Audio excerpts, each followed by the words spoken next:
Good morning. सकाळी tiffin वगैरे बनवून झाल्यावर सोबत बसून चहा प्यायची तर गोष्टच वेगळी असते.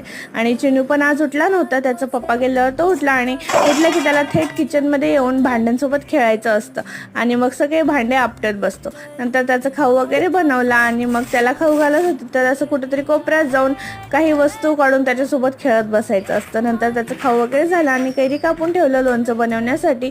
आणि चिनूला अशा प्रकारे थोडंसं बांधून मी कामं करत असते, कारण सारखं मध्ये मध्ये चालू असतं त्याचं. नंतर मग त्याचं दुपारीचं खाऊ त्याला भरवत होते आणि मग असं छोटे छोटे वेगवेगळे एक्सपेरिमेंट करून त्याला खाऊ घालावं लागतं. आणि एकच गोष्टी एकाच जागेवर बसून खायचं म्हणलं की तो खातच नाही बिलकुल. नंतर त्याच्या पप्पाला त्यांनी राऊंड वगैरे मारून आणला आणि रात्रीचं स्वयंपाक बनवताना हे चिनूला अशा प्रकारे काही खेळवत असतात. मग मी निवांतपैकी बनवू शकते. आणि जेवण वगैरे झालं, चिनूला छानपैकी फ्रेश केलं होतं. इतकं फ्रेश मूडमध्ये असतो ना की झोपायचं नावच घेत नाही. तर असा होता आजचा दिवस. भेटूया परत.